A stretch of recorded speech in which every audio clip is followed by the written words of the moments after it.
আমি আসলে প্রেজেন্টে থাকার চেষ্টা করছি। ওইটা শ্রীলঙ্কাতে শেষ হয়ে গেছে, আমার ফোকাসটা ছিল এই সিরিজ নিয়ে। সো নেক্সট বল কী হবে ওই ওই জিনিসটাতেই ছিলাম আমি সবসময়। একটু আগে পাকিস্তানের হেড কোচ প্রেস কনফারেন্স করে গেছেন, তো উনি বলছে যে মিরপুরের উইকেটটা অনেক স্ট্যান্ডার্ড আর কি, এবং এটা আইডিয়াল হবে। আপনারা যখন ব্যাটিং করেছেন তখন কি কিছু মনে হয়েছে যে এটা ওরকম আইডিয়াল না আছে? না, এমন কিছু তো ফিল হয়নি, কারণ হচ্ছিল আপনি যদি দেখেন আমরা 110 রান করছি, 16 ওভার করছি না, 16 ওভারে করছি। সো আমরা যদি 20 ওভারও খেলতাম তাহলে 160 এখানে করতে পারতাম। সো আমার থেকে মনে হয়নি যে এটা ওইরকম আপনার কি মনে হচ্ছে এটা তাদের ব্যাটসম্যানদেরই ফেলিয়ার অথবা আপনার বলার? হইতে পারে। হইতে পারে যে ওরা অ্যাডজাস্ট করতে পারেনি, সো আমরা অ্যাডজাস্ট করার চেষ্টা করছি এখানে। আগের দিন তানজিদ শ্রীলঙ্কায় তানজিদ হচ্ছে 70 অড রান করেছিল, আজকে আপনি করলেন। একটা আলোচনা আছে আমাদের মধ্যে যে যেদিন আপনি ফেল করেন সেদিন তানজিদ বড় ইনিংস খেলেন, যেদিন তানজিদ ফেল করেন আপনি বড় ইনিংস খেলেন। আপনাদের মধ্যে আসলে এই ব্যাপারটা কেমন? অবশ্যই এটা আপনারা যদি বলেন তাহলে ভালো, কারণ একজনকে না একজনকে খেলতেই হবে। আর টি-20টা স্পেশালি যে যেদিন সেট হয় ওকে এরকম একটা স্কোর করলে আমাদের জন্য ইজি ম্যাচ জিতা। এবং এটাই মনে হয় প্ল্যান ছিল যে উইকেট পড়ে গিয়েছিল, কিন্তু আপনি আর তহিদ হৃদয় যখন ব্যাটিং করছিলেন যে টার্গেট যাই হোক শেষ পর্যন্ত ব্যাটিং করার চেষ্টা করছেন। জি, পার্টনারশিপ করার চেষ্টা করছি আমরা। এই ইন্টেন্ট ভালোই ছিল, আমাদের কথা হচ্ছিল যে ইন্টেন্টটা ঠিক থাকবে, কিন্তু আমাদের রিস্কলেস যত ভালো খেলা যায় আর কি। মুস্তাফিজের বোলিং সম্ভবত আজকে সবচেয়ে কম রান দিয়েছে 4 ওভারে বাংলাদেশের জন্য, 6 রান 2 উইকেট। খুব ভালো বল করছে মুস্তাফিজ ভাই, খুব ভালো বল করছে। আদার্স বোলারও অনেক ভালো করছে, যার কারণে হচ্ছিল আমরা ওদেরকে কম রানে বুক করতে পারছি। আপনি তো ক্লাব বল ওপেনার পাওয়ার প্লেটা খুব দারুণভাবে কাজে লাগে, কিন্তু যখন ব্যাক টু ব্যাক ফেলিওর আসে তখন আসলে ব্যাকুদ্দামানে কি চিন্তা হয়? আপনি কি ন্যাচারাল খেলাটা খেলার চিন্তাই থাকে, নাকি কিছু রান করে আসলে জায়গাটা পাকা করা? টিম ম্যানেজমেন্ট থেকে এই ধরনের ওপেনারদের আসলে কীরকম মেসেজ এই ধরনের ওপেনার পেলে আসলে তারাও ন্যাচারাল খেলাটা খেলতে পারে? আসলে যখন ব্যাক টু ব্যাক উইকেট আসে তখন স্বাভাবিক যে কোনো টিমের একটু প্রেশার ইয়েটা আসে। তো আমাদের প্ল্যানিংটা থাকে হচ্ছিল ছোটো একটা পার্টনারশিপ করা, ইন্টেন্ট ঠিকই থাকবে কিন্তু হচ্ছিল ছোটো একটা পার্টনারশিপ করে ইনিংসটা বিল্ড করা।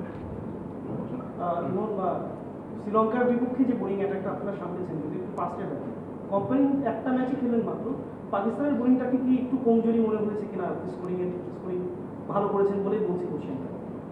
ভালো করলে আসলে সবার থেকে একটু ইজি মনে হয়। সো না, ওরাও ইন্টারন্যাশনাল খেলতেছে, সবাই এক্সপিরিয়েন্স, ওইখানে অনেক এক্সপিরিয়েন্স বলার আছে। সো ভালোই ছিল ওরাও। এবং আপনি পাকিস্তানের বিপক্ষে লাহোরেও একটা 50 করেছিলেন খুব হাই স্কোরিং রেটে। বাংলাদেশেও আজকে সবাই যেখানে ফেল করছিল, পাকিস্তানের তরফ থেকে আমাদের তরফ থেকেও আপনি বেশ স্বাচ্ছন্দ্যে খেলছিলেন। পাকিস্তান কি আপনার জন্য একটু ইজি অপরচুনিটি? এভাবে তো চিন্তা করি না আসলে। এবং পাকিস্তানের এই ইনিংসের পর বাংলাদেশে যখন দুটোকে আগে পড়ে গেল, তারপর আপনি হৃদয় এবং চ্যাটার্জি তিনজনে খুব স্বাভাবিক ব্যাটিং করে, আসলে উইকেটটা কি মনে হচ্ছে? মানে ব্যাটিং ফ্রেন্ডলি না বোলিং ফ্রেন্ডলি?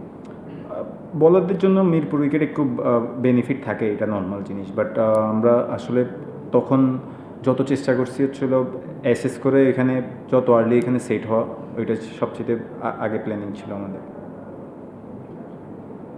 আর কত ছক্কা আপনার পাঁচটা, ফাইমাস্ট্রোকটা অন দিয়ে আপনি মারলেন, আর শুরু থেকে একটা 106 ছিল। সবচেয়ে বেশি এনজয় করছেন কোন ছক্কাটা? 100 ছয় যেটা মারছি এটা।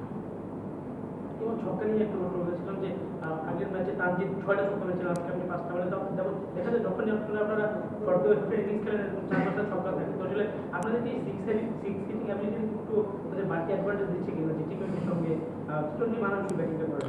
অবশ্যই টি-20 খেলতে হলে এখন এই অ্যাবিলিটিটা থাকতেই হবে। আর আল্লাহর রহমতে আমাদের টিমের সবারই এই অ্যাবিলিটিটা আছে। একদম লাস্ট যে ব্যাটসম্যানটা আছে ওরও এই অ্যাবিলিটিটা আছে যে 6 মারার। সো এটা আমাদেরকে অনেক উপকার ভালো দিচ্ছে, এবং এটা আরও যত বেশি অ্যাডাপ্ট করতে পারবো আমাদের জন্য ভালো হবে। Last two question. বাংলাদেশ তো অনেকদিন পর টি-20 দেশের মাটিতে 4টা টানা বাইরেই খেলেছে। এই উইকেটে আপনারা কি আপনার সিরিজের আগে ব্যাটিং নিয়ে আপনার কোনো অ্যাডজাস্টমেন্টের কথা চিন্তা করেছিলেন নাকি, বা কোনো প্ল্যানে এগিয়েছেন নাকি? জি, অবশ্যই আমাদের প্ল্যান ছিল এখানে ম্যাচ ডেতে হচ্ছিল যত আর্লি আমরা উইকেটটা অ্যাসেস করতে পারবো, তো আমাদের জন্য তত ভালো হবে। সো আমরা আজকে খুব ভালো অ্যাসেস করছি। 2টা উইকেট আর্লি পড়তে পারে, এটা স্বাভাবিক T20 ক্রিকেট, বাট আমরা আদার্স যারা ব্যাটিং করছি আমরা উইকেটটা ভালো অ্যাসেস করছি। বাউন্সটা কি ভালো ছিল সব খেলাতে? জি, ইভেন বাউন্স ছিল, ওরকম আনইভেন 1-2টা হইতেই পারে ওইখানে। বলাররা যখন বল করতেছিল ওই কিছু ভাঙা ছিল এখানে, পরে হয়তো বা এদিক ওইদিক করতে পারে 1-2টা বল, বাট ইভেন ছিল। লাস্ট 9 বছরে টি20তে পাকিস্তানকে হারানোর একটা রেকর্ড ছিল না, আজকে সেটা হলো। টিম মিটিংয়ে এটা নিয়ে কোনো আলোচনা হয়েছিল নাকি, পাকিস্তানকে 9 বছর ধরে টি20তে আমরা হারাই না?